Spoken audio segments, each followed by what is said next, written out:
Hello everyone, welcome back to SC Canvas to a new video. তো অনেকেই exam দিয়ে দিয়েছো, অনেকের এক্সাম বাকি রয়েছে।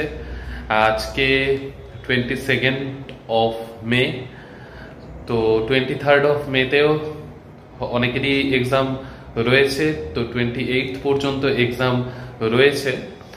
তো ব্যাপার হচ্ছে আজকের ভিডিওতে অনেকেরই নর্মালাইজেশন নিয়ে অনেক টেনশন কাজ করছে, কনফিউজড হয়ে আছো অনেকে, সেটা আমি এই ভিডিওতে ক্লিয়ার করব। কনফিউশনের কিচ্ছু থাকবে না, ভিডিওটা লাস্ট অবধি দেখো, তোমাদের সকলের যা উত্তর তোমরা পেয়ে যাবে। আচ্ছা, আর অনেকেই এক্সাম দিয়ে এসে আমাকে মেসেজ করেছে যে খুব ভালো এক্সাম হয়েছে।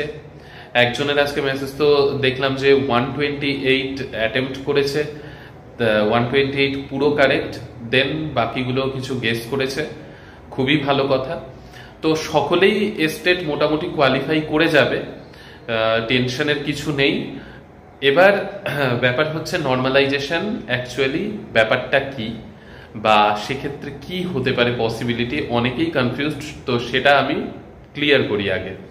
আচ্ছা দেখো, ব্যাপার নর্মালাইজেশন বলতে আমরা যেটা বুঝি যে মনে করো বেঙ্গলি সাবজেক্ট, সেই সাবজেক্টে অনেকজন পরীক্ষার্থী রয়েছে। এবার 3টে শিফটে বেঙ্গলির এক্সাম মনে করো হচ্ছে, যদিও ব্যাপার হচ্ছে যে কোনো সাবজেক্টের কথাই ধরতে পারো যে অনেকজন ক্যান্ডিডেট রয়েছে, অনেকজন 3টে 4টে শিফটে এক্সাম হচ্ছে। তো এবার ব্যাপার হচ্ছে এক একটা শিফটের কোয়েশ্চেন এক এক রকমের হবে। তো সেই ক্ষেত্রে নর্মালাইজেশন ব্যাপারটা আসে যে মানে সকলের লেভেলটাকে সেম করার জন্য নর্মালাইজেশনকে অ্যাকচুয়ালি অ্যাপ্লাই করা হয়। এবার স্টেটের নোটিফিকেশনে শুধুমাত্র এই নর্মালাইজেশন ওয়ার্ডটুকুকে মেনশন করা আছে। কিভাবে নর্মালাইজেশন হবে, কি প্রসেস, কোনো কিছু ক্লিয়ারলি মেনশন করা নেই, ঠিক আছে। আচ্ছা, আর সেকেন্ড যেটা কনফিউশন, যে কোনো তো নেগেটিভ মার্কিং নেই, তাহলে নর্মালাইজেশনের প্রভাবটা কি পড়বে। আচ্ছা, তো আমি ব্যাপারটা ক্লিয়ার করি। এবার দেখো, নেগেটিভ মার্কিং নেই, সেই ক্ষেত্রে তোমরা টেনশন ফ্রি। আচ্ছা, এবার আমি ভিডিওতে বলেছিলাম যে যারা মনে করো কাটায় কাটায় হচ্ছে 75 তো কোয়ালিফাইং মার্কস, মনে করো 80 কারো পুরো কারেক্ট হচ্ছে, তা বাদে বাকিগুলো সে কারেক্ট করতে পারছে না, এরকম হওয়ার পসিবিলিটি অনেকটাই কম, কারণ স্টেটে মডারেট লেভেলের কোয়েশ্চেন থাকে, অনেকেই 100+ কোয়েশ্চেন অ্যাটেম্প্ট করবে। এবার ভালোভাবে কথাটা শোনো, যে বাই চান্স তুমি মনে করো 75-এ কাট অফ, তো তুমি 80 পর্যন্ত কারেক্ট, একদম তুমি জানো যে 80টা আমার কারেক্ট হচ্ছে, এক্সাম দিতে বসে এইটুকু তো তুমি বুঝতেই পারবে যে 80টা কারেক্ট হচ্ছে। এবার তারপরে আর তুমি কনফিউশন আছে তোমার, তো সেই ক্ষেত্রে আমার বলার উদ্দেশ্য এটাই যে হ্যাঁ, তুমি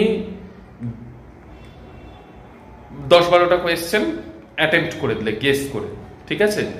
তো এবার ব্যাপার হচ্ছে সেক্ষেত্রে যদি নর্মালাইজেশন অ্যাপ্লাই করা হয়, মানে সত্যি কথা বলতে যেটা, নর্মালাইজেশন অ্যাপ্লাই যদি করা হয়, তাহলে সেই ক্ষেত্রে তোমার একদম টাই জায়গায় চলে আসবে। তো একটুর জন্য এদিক ওদিক হলে, অ্যাকচুয়ালি নর্মালাইজেশন বলতে সেটাই বুঝি, তো একটু যদি এদিক ওদিক হয়, তোমার 75-এর থেকে মনে করো 74.60 করে দিল নর্মালাইজেশন অ্যাপ্লাই করে, তো সেই ক্ষেত্রে সামান্য একটুর জন্য তোমার কোয়ালিফাই হবে না, এটা হচ্ছে নর্মালাইজেশন। এবার যাদের দেখো 90+, 100+, এমনি তোমরা বুঝতে পারছো যে তোমরা এক্সাম দিতে বসে আমার 90টা পুরো কারেক্ট, এবার তুমি বাকিগুলো করে দাও, অসুবিধা হবে না। কারণ টাই ভাবে যাদের মানে করছো কারেক্ট, তাদের ক্ষেত্রে নাম্বারটা একটু কমার চান্স থাকে, সেখানে 2-3 নাম্বার ফ্যাক্টর করতে পারে। বাকি যাদের 90+, 100+ হয়েই যাচ্ছে কারেক্ট অপশন, তারা বাকিগুলো আন্দাজে ঢিল মারতে পারো, কোনো অসুবিধা কিছু নেই।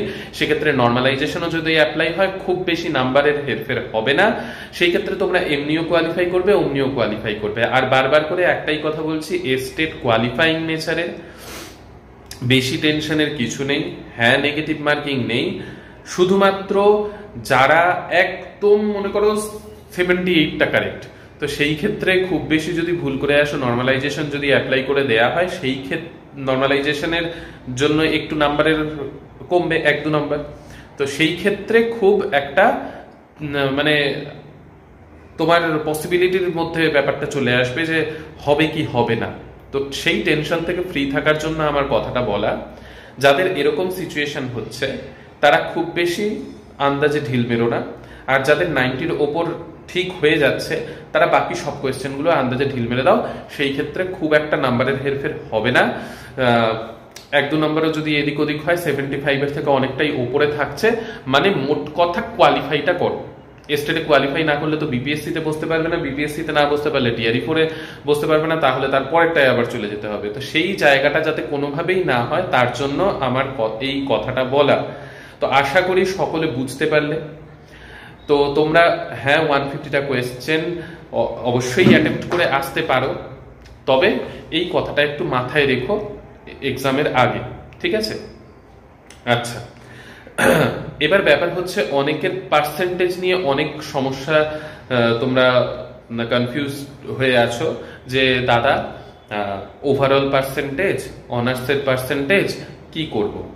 দেখো মার্কশিটে অনার্সের পার্সেন্টেজ লেখা রয়েছে, আমাদের ওয়েস্ট বেঙ্গলে সেটাই লেখা থাকে।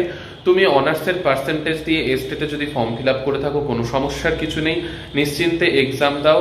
এক্সাম দিয়ে কোয়ালিফাই করলে তোমার ওই সার্টিফিকেটটাই কাজে লাগবে। দেন বিপিএসসিতে ফর্ম ফিল আপ করার সময় সেখানে প্রত্যেকটা স্টেপ একটু ভালোভাবে ফলো করে বিপিএসসিতে যে ফর্ম ফিল আপটা করবে সেটাই হবে ফাইনাল।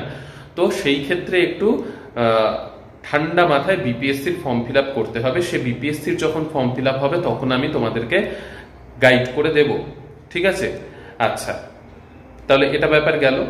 তাহলে যারা গ্র্যাজুয়েশনের পার্সেন্টেজ দিয়েছো, ওভারঅল পার্সেন্টেজ দাওনি বা ওভারঅল পার্সেন্টেজ দিয়ে দিয়েছো, এগুলো কোনোটা নিয়েই টেনশনের কোনো ব্যাপার নেই, ঠিক আছে? আচ্ছা, অনেকের এটা কনফিউশন রয়েছে, দাদা স্টেট পেপার 1 পেপার 2 দুটোর ফর্ম ফিল আপ করেছিলাম, স্টেট পেপার 1 আমি এক্সাম দিতে চাইনি, তাহলে কি স্টেট পেপার 2 এক্সাম দিতে যেতে পারবো কি পারবো না? অবশ্যই দিতে পারবে। স্টেট পেপার 1 আলাদা এক্সাম, স্টেট পেপার 2 আলাদা এক্সাম। তুমি একটা এক্সাম না দিতে গেলেও আরেকটা দিতে যেতে পারবে। হলো।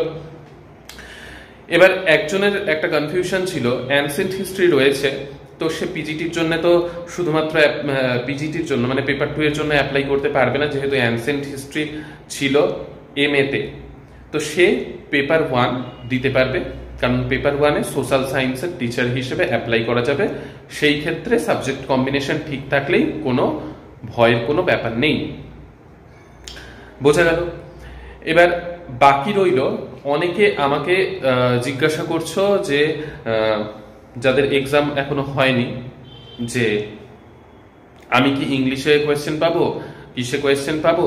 তোমরা যেই সাবজেক্ট যেই ল্যাঙ্গুয়েজ চুজ করেছো সেই ল্যাঙ্গুয়েজেই কোয়েশ্চেন আসবে, সেটা নিয়েও চিন্তার কোনো ব্যাপার নেই। নিশ্চিন্তে এক্সাম দিতে যাও। আর ব্যাপার হচ্ছে কি পড়ে যাবে না পড়ে যাবে সেগুলো নিয়ে ভিডিও অলরেডি করা আছে, তো সেইগুলো নিয়েও চিন্তার কোনো ব্যাপার নেই। আগামী কাল যাদের এক্সাম রয়েছে তাদের জন্য বেস্ট অফ লাক, খুব ভালোভাবে এক্সাম দিয়ে এসো। আর এরপর তো বিপিএসসির প্রিপারেশন নিতে হবে। তো স্টেটে কোয়ালিফাই করাটাই মেইন কথা।